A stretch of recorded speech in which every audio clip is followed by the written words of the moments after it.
Aquí tienes la traducción completa al español, con un tono natural, emotivo y fluido, lista para usar como narración o guión.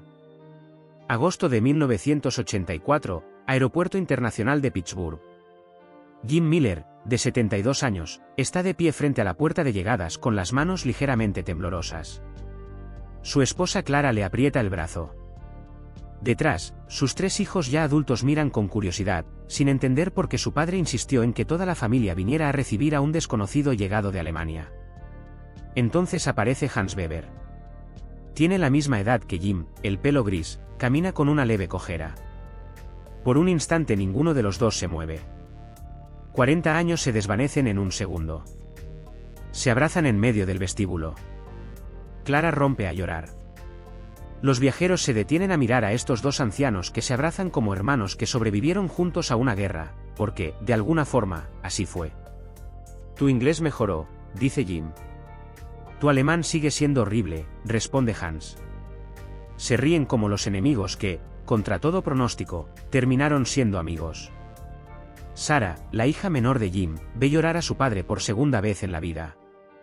La primera fue cuando su hermano volvió de Vietnam. Todavía no entiende qué une a su padre con este extraño alemán ni por qué este reencuentro importa tanto.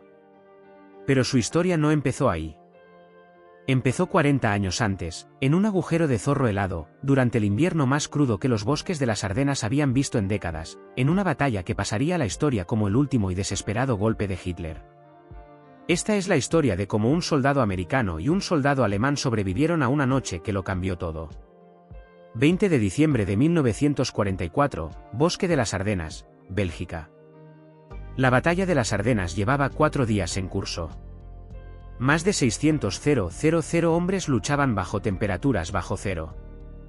Hitler había apostado todo a esta ofensiva sorpresa, su última oportunidad de dividir a los ejércitos aliados y forzar una paz negociada. En el caos del ataque, unidades americanas enteras habían sido rebasadas. Las fuerzas alemanas se habían adentrado profundamente en territorio aliado. Pero para el 20 de diciembre la marea empezaba a cambiar. Llegaban refuerzos americanos. Las líneas de suministro alemanas estaban al límite. Y en aquel frío brutal, el peor invierno en décadas, los soldados de ambos bandos morían más por la congelación que por las balas. Hans Weber era uno de los olvidados. Tenía 22 años, hijo de un empleado de Stuttgart, servía en la 12ª División de Granaderos del pueblo. 4 días antes había participado en el asalto inicial. Su unidad avanzó con facilidad, los defensores parecían sorprendidos, desprevenidos, aterrorizados. Por unas horas Hans creyó a los oficiales que decían que Alemania estaba ganando. Luego llegó la artillería americana. Aparecieron los aviones cuando se abrieron las nubes. Su compañía se desintegró no por heroicas últimas resistencias, sino por una destrucción mecánica y eficiente. Su amigo Dieter, que hablaba de su novia en Bremen, simplemente dejó de existir cuando un obús cayó a 3 metros. Hans vagó 2 días en retirada, separado de su unidad, viviendo de nabos congelados robados de granjas bombardeadas. El frío era peor que el combate. Sus botas tenían agujeros. El abrigo era de lana de verano que le habían prometido cambiar pronto. Las manos se le agrietaron y sangraron por los sabañones. El 20 de diciembre encontró este agujero abandonado. Se metió al caer la noche, diciéndose que al amanecer seguiría moviéndose, encontraría a su unidad, regresaría de alguna forma a las líneas alemanas. Pero la temperatura bajó a 18 grados bajo cero. Dejó de tiritar hacía una hora. Sabía lo suficiente para entender que eso era el principio del fin. El fusil se le había congelado a las manos. Ya no sentía los pies. Su aliento salía en nubes que se desvanecían en la noche. Mejor así, pensó. Mejor que el cautiverio. La última carta de su madre había sido clara: son monstruos, Hans. Si te capturan, escapa o muere intentándolo. Te torturarán por diversión. Entonces vio movimiento, una sombra que se arrastraba por la nieve hacia su posición. Intentó levantar el fusil. Los brazos no respondieron. La sombra se convirtió en un soldado americano, casco, uniforme, rostro visible bajo la luna. El enemigo. Esto es la ejecución, pensó Hans. Lo hacen de cerca para que no puedas huir. Pero el americano no apuntaba. Subía al agujero. Hans sintió que un grito se le formaba en la garganta, pero el frío se lo había robado. El americano se apretó contra su costado y le pasó un brazo por el pecho. Calor. Calor de verdad emanaba del cuerpo del soldado enemigo. No luches, susurró el americano en un alemán torpe. O nos congelamos los dos, o vivimos los dos. Todo lo que le habían enseñado gritaba en la cabeza de Hans: los americanos torturan prisioneros. Ejecutan heridos. Son demonios. Pero el americano se acercaba más, compartiendo un calor que su cuerpo absorbía desesperadamente a pesar de cada lección, cada orden, cada certeza sobre lo que pasaba cuando el enemigo te encontraba solo. El aliento del americano olía a café de verdad, no al sustituto de bellota que Hans no probaba desde hacía meses. Su uniforme olía a lana y a algo que Hans no podía nombrar. Tal vez solo olía a alguien que esperaba estar vivo al día siguiente. 8 horas, dijo el americano. Hasta el amanecer. Luego me entrego a los míos. Tú recibes atención médica. La mente de Hans no lo procesaba. ¿Por qué un soldado enemigo arriesgaría congelarse para salvar a un alemán? ¿Por qué arriesgaría un consejo de guerra, tal vez la ejecución por confraternizar con el enemigo, para salvar a alguien que días antes intentaba matar americanos? Sus dedos empezaron a arder al volver la sensibilidad. El americano se movió, metió las manos heladas de Hans dentro de su propia chaqueta, contra su pecho donde latía un corazón firme y fuerte. Me llamo Jim, dijo el americano. Soldado raso James Miller. ¿Tú tienes nombre? Hans logró articular. La voz se le quebró, no había hablado en 2 días. Hans Weber. Pues Hans Weber, dijo Jim, acomodándolos para que ambos tuvieran la espalda contra la pared del agujero. Vamos a pasar esta noche juntos. Yacieron apretados en el agujero, 2 enemigos compartiendo calor en la oscuridad. El entrenamiento de Hans seguía gritando advertencias, era un truco, una técnica de interrogatorio. El americano ganaría confianza y luego le sacaría información. Pero Jim solo lo sostenía, ajustando la posición de vez en cuando para conservar el calor, sin decir nada. A la 1 de la madrugada el temblor de Hans se volvió violento al subir su temperatura interna. Jim lo abrazó más fuerte, rodeándolo con ambos brazos como un padre consuela a un hijo. ¿Dónde aprendiste alemán?, preguntó Hans, cualquier cosa para entender aquella situación imposible. Un vecino en Pensilvania, el señor Schneider. Llegó en 1923, trabajaba en la acería con mi padre. ¿De Pensilvania? Un pueblo acerero cerca de Pittsburgh. Trabajaba en los hornos antes de que el tío Sam me llamara. Calor del infierno en verano, pero ahora mismo daría cualquier cosa por ese calor. Hans había visto los carteles de propaganda, los americanos eran blandos, cobardes que peleaban con dinero en vez de coraje. Las manos de Jim estaban callosas de obrero. Su agarre era fuerte. Su cuerpo, puro músculo de años de trabajo físico. ¿Por qué viniste?, preguntó Hans. Te vi esta tarde cuando avanzamos. Pensé que estabas muerto, pero tu mano se movió apenas. Te dejé cuando seguimos adelante, pero esta noche nos atrincheramos a unos 100 metros. No dejé de pensar, ese chico se va a congelar. Probablemente ya esté muerto, pero ¿y si no? Te van a castigar. Tal vez mis jefes, pero salí sin que nadie me viera. Al amanecer eres mi prisionero. Estás tan congelado que no podrías pelear de todos modos. Todo saldrá bien. La seguridad en la voz de Jim era aterradora. Lo había pensado. Había arriesgado un consejo de guerra para salvar a un enemigo que no podía ofrecerle nada a cambio. ¿Qué os contaron de nosotros?, preguntó Jim. Vuestros oficiales sobre los soldados americanos. Hans vaciló. La carta de su madre estaba en el bolsillo del pecho, con sus advertencias de tortura, ejecución, monstruos que mataban por diversión. Dijeron que erais demonios, admitió en voz baja. Que ejecutabais prisioneros, que trajisteis soldados negros y judíos para profanar Europa, que si nos capturabais teníamos que escapar o morir intentándolo. Jim guardó silencio un momento. ¿Has visto algo de eso desde que luchas? Hans no lo había visto. Había visto americanos avanzar, matar cuando era necesario. Pero la crueldad sistemática que le habían prometido, no había visto nada. Os mintieron, dijo Jim. No era acusación, era un hecho. Pasaron las horas. Hans entraba y salía de la conciencia. Cada vez que volvía en sí, Jim seguía ahí, a veces hablando de Pensilvania, de su esposa Clara que estaba embarazada del primero, del trabajo en la acería, a veces en silencio, solo manteniendo el abrazo que mantenía sus temperaturas por encima del límite mortal. A las 3 de la madrugada, con la mente más clara gracias al calor que regresaba, Hans preguntó: ¿por qué luchas? ¿Crees en vuestra causa?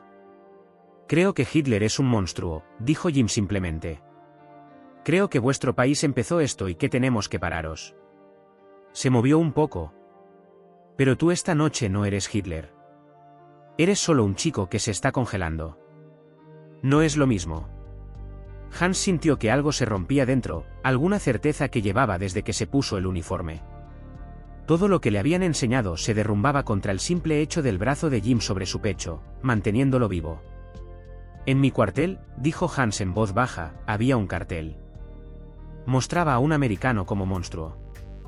Ojos de signos de dólar, manos sangrientas estirándose hacia Alemania.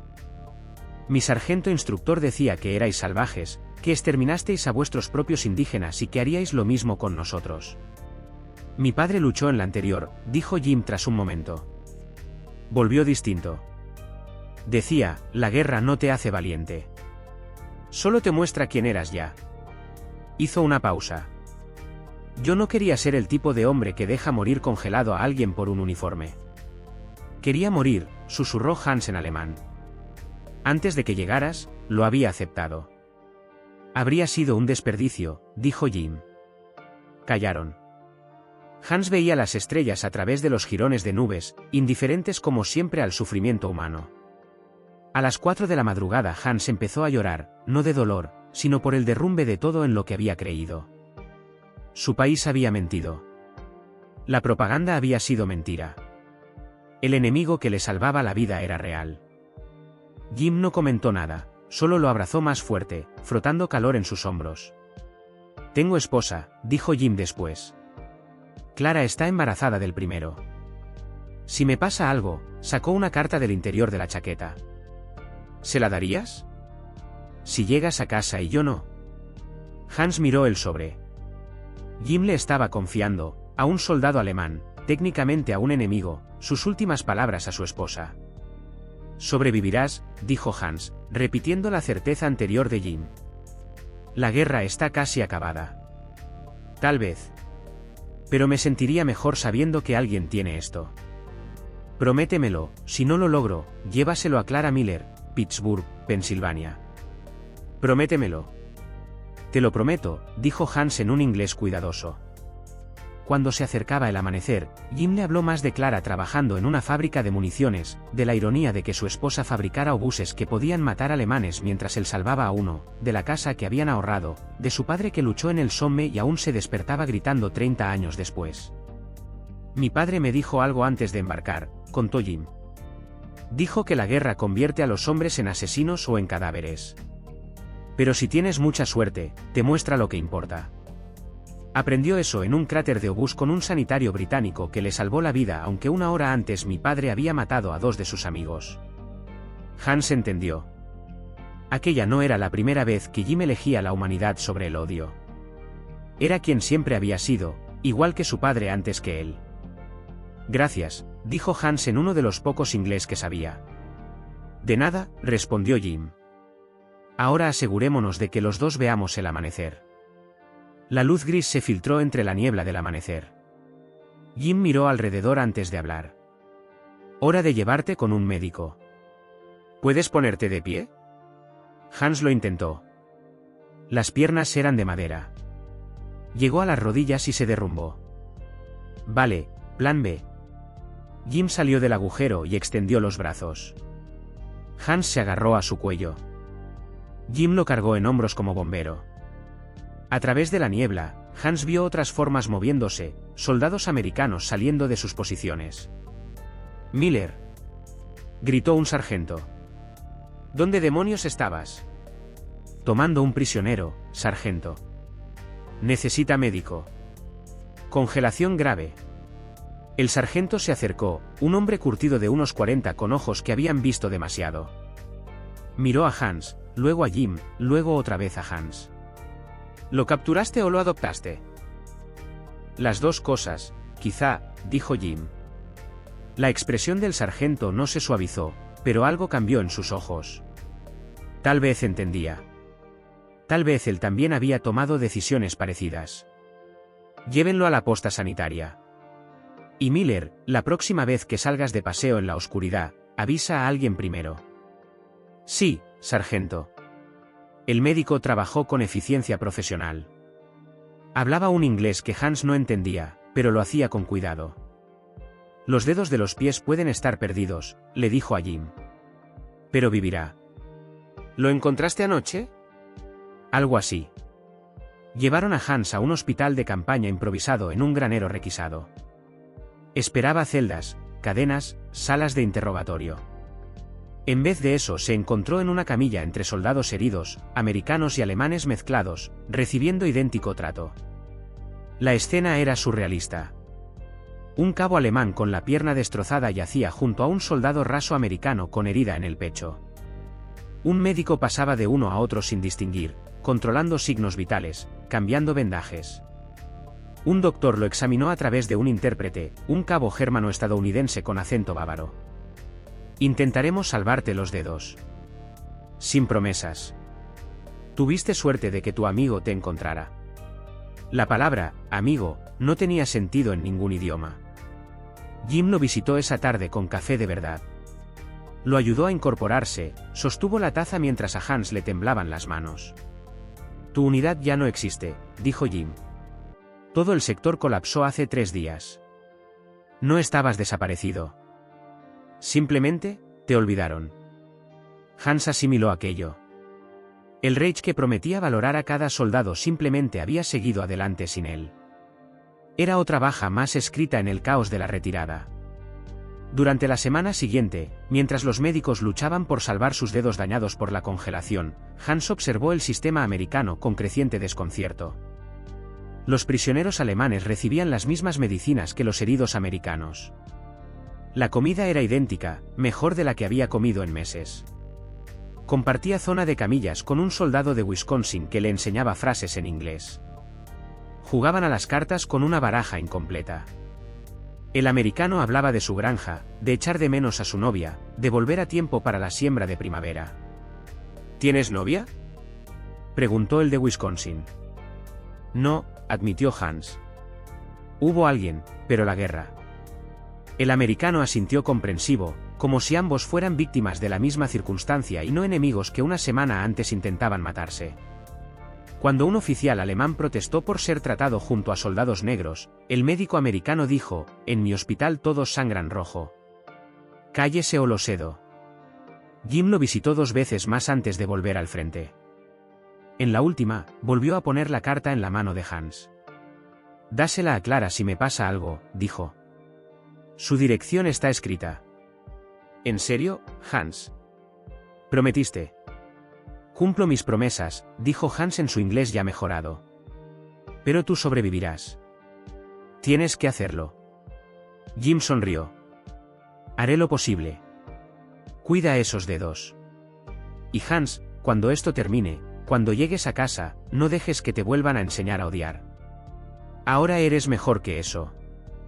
Tras la partida de Jim, Hans empezó a hablar con otros prisioneros alemanes. Muchos estaban amargados, convencidos de que los habían engañado, pero otros mencionaban pequeños gestos de bondad, médicos que se quedaban hasta tarde, guardias que compartían cigarrillos, oficiales que ayudaban a escribir cartas a casa. Un panadero de Múnich, reclutado a los 40, dijo lo que Hans pensaba. «No son lo que nos contaron.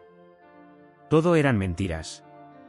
Cuando en enero de 1945 lo trasladaron a un campo de prisioneros en Bélgica, Hans llevaba la carta de Jim en el bolsillo donde antes guardaba la de su madre. No sabía si Jim había sobrevivido. Pero sabía que el americano que se metió en su agujero le había mostrado lo que era realmente el honor. Y no se parecía en nada a la propaganda. Agosto de 1984, porche trasero de Jim Miller en Pensilvania. El crepúsculo de verano cae sobre el pequeño pueblo acerero. Hans y Jim están sentados con cervezas en la mano. 40 años de distancia por fin cerrados. Hans había llegado hacía 3 días. El reencuentro en el aeropuerto fue abrumador, Clara abrazándolo como a un hijo, los hijos de Jim tratándolo como familia, los nietos curiosos por este abuelo alemán del que tanto habían oído hablar. Ahora, en la calma del atardecer, los dos viejos soldados por fin tenían tiempo de hablar. «Envié tu carta a Clara en 1952», dijo Hans. «Cuando Alemania volvió a permitir correo privado a América. No sabía si había sobrevivido ni si la dirección seguía siendo válida, pero la había llevado 8 años. No enviarla habría sido traicionar la promesa». «La recibió», dijo Jim. Clara lloró 1 hora. Luego me obligó a sentarme y contestarte inmediatamente. Dijo que cualquier hombre que hubiera llevado una carta 8 años merecía saber que estábamos bien. «Recibí tu respuesta en 1953», dijo Hans, buscando las palabras. «Fue la primera vez desde la guerra que sentí que había hecho algo bien». Durante la visita, Hans conoció a los 3 hijos y 5 nietos de Jim. Vio la acería donde Jim aún trabajaba medio tiempo jubilado, la casa que construyó con sus propias manos, el campo de béisbol donde entrenó 20 años. Cenó en familia mientras la hija de Jim preguntaba por Stuttgart, los nietos querían saber sobre castillos alemanes y Clara se aseguraba de que su vaso nunca estuviera vacío. La segunda noche Jim lo llevó a un local de veteranos. Hans entró nervioso a una sala llena de hombres que habían luchado contra Alemania. Pero Jim lo presentó simplemente. «Este es Hans. Nos conocimos durante la guerra». Los veteranos lo recibieron. Compartieron historias, compararon experiencias, encontraron terreno común en el sufrimiento compartido. Un hombre que luchó en el Pacífico dijo: «La guerra crea enemigos. La paz tiene que crear amigos. Me alegro de que vosotros dos lo consiguierais». Ahora, en el porche, Jim le mostró a Hans una fotografía de 1944 tomada por un corresponsal de guerra en el hospital de campaña. En segundo plano, apenas visible, un joven prisionero alemán envuelto en mantas, sosteniendo café, con cara de desconcierto. «Ya estabas cambiando», dijo Jim. «Ahí mismo. Solo que aún no lo sabías». Hans miró la foto. Parecía tan joven, tan perdido. «Estaba aterrado», dijo. «Todo lo que me habían enseñado decía que me torturarías, que me ejecutarías, pero todos me trataron como persona». «Tú eras una persona», dijo Jim simplemente. Hans había pasado 40 años intentando ser digno del regalo que Jim le dio. Tras la guerra regresó a un Stuttgart en ruinas. Su madre había sobrevivido, viviendo con parientes en el campo. Cuando ella preguntó por los americanos esperando confirmar sus advertencias, Hans solo dijo: «Eran soldados como nosotros». Trabajó de traductor para las autoridades de ocupación americanas, un empleo controvertido que muchos alemanes veían como colaboración. Pero Hans encontró sentido en tender puentes donde antes solo había odio. Se casó en 1950 con Greta. Tuvieron 2 hijos que crecieron oyendo historias cuidadosas sobre la guerra, sobre el frío, sobre el agujero, sobre el americano que mostró misericordia cuando no tenía por qué hacerlo. ¿Alguna vez te preguntas cómo habría sido todo distinto si esa noche te hubieras quedado en tu posición?, preguntó Jim. «Todos los días», admitió Hans. Estaba listo para morir. Lo había aceptado. Sin ti habría sido otro cadáver congelado en las Ardenas. Otra estadística. Lo curioso de morir, dijo Jim, es que es permanente. Vivir es donde descubres que importa. Hans asintió. Les cuento a mis nietos esa noche. No la propaganda, no el odio. Solo el momento en que un enemigo se convirtió en amigo. Necesitan saber que es posible. Antes de que Hans regresara a Stuttgart, Jim le preguntó algo. «Esa noche, ¿tuviste miedo cuando me metí en el agujero?» «Terror», dijo Hans. «Pensé que ibas a ejecutarme. Pensé que mi propia propaganda tenía razón. Cada instinto me decía que luchara, que intentara huir, que muriera resistiendo. Pero no lo hiciste. No podía. El frío me había quitado esa opción. Pero incluso si hubiera podido», Hans hizo una pausa. «Estabas tan tranquilo, tan seguro, como si salvarme fuera lo más natural del mundo. Y lo era, dijo Jim. O debería haberlo sido. Hans Weber murió en Stuttgart en 1998, a los 76 años. En su funeral, un anciano americano con acento de Pensilvania pronunció el elogio. Jim Miller se plantó ante los nietos de Hans, que sabían que su abuelo luchó por Alemania pero poco más, y les habló de una noche helada de 1944. Les habló de la batalla de las Ardenas, de temperaturas de 18 bajo cero, de hombres que morían de frío tanto como de balas. Les habló de arrastrarse por terreno helado para alcanzar a un soldado enemigo que se moría, de compartir calor en un agujero durante 8 horas que cambiaron 2 vidas. Hans solía decir, yo le salvé la vida esa noche, dijo Jim con voz firme pese a la edad. Pero él me salvó la mía también. No del frío, de convertirme en el tipo de hombre que puede ver morir a alguien y decirse que no es su problema por una bandera o un uniforme. Él me salvó de eso. Y le estaré agradecido hasta mi último aliento. La carta que Hans llevó desde diciembre de 1944 hasta 1952, las palabras de Jim Clara, sin entregar durante 8 años mientras esperaba que se reanudara el correo internacional, cuelga ahora enmarcada en la casa de los Miller en Pensilvania. Debajo, una traducción al alemán dice lo mismo. Un puente entre lenguas y naciones, y una noche en la que 2 enemigos descubrieron que la humanidad no se detiene en la línea entre agujeros de zorro. Jim Miller murió en 2003, 5 años después de Hans. Fue enterrado con honores militares en Pensilvania. En el funeral, Helga, la hija de Hans, leyó una carta que su padre había escrito años antes para abrirse tras su muerte. Dile a Jim que nunca olvidé el calor. No solo el de su cuerpo en aquel agujero, sino el de su humanidad. Dile que me enseñó que lo contrario de enemigo no es amigo, es comprensión. Y dile que intenté transmitir esa lección a todos los que conocí durante los años que él me regaló. Los hijos de Jim donaron su correspondencia de guerra al Centro de Patrimonio del Ejército en Carlisle, Pensilvania. Entre las cartas hay una de Hans Weber fechada en 1952 devolviendo un sobre que Jim le dio en un agujero en Bélgica. La nota adjunta, escrita en un inglés cuidadoso que Hans se había enseñado solo, dice simplemente: me confiaste tus últimas palabras cuando yo aún era tu enemigo. Las llevé 8 años antes de poder enviártelas a casa. Gracias por enseñarme que el enemigo no era a quien me habían dicho que odiara. Era el odio mismo. Me devolviste la vida y mi humanidad. Pasé 40 años intentando ser digno de ambos regalos. En las noches de invierno de 1944, en un bosque donde morirían más de 19.000 americanos y 100.000 alemanes, 2 soldados compartieron calor en un agujero. Uno debía matar al otro. En vez de eso, eligieron vivir. Y esa elección resonó durante 4 décadas, en 2 familias y en incontables personas que escucharon su historia y aprendieron que incluso en los momentos más oscuros de la humanidad, los actos individuales de compasión pueden sobrevivir a toda la propaganda y al odio que produce la guerra. La batalla de las Ardenas terminó en enero de 1945. Alemania se rindió en mayo. Pero en un pueblo acerero de Pensilvania y en un barrio reconstruido de Stuttgart, el calor compartido en aquel agujero nunca terminó realmente. Solo creció, lenta y firmemente, hasta convertirse en algo que ninguno de los 2 hombres esperaba. Cuando Jim Miller se metió en la posición de combate de un enemigo y dijo, o nos congelamos los 2, o vivimos los 2, eligieron vida. Y la vida eligió recordarlo.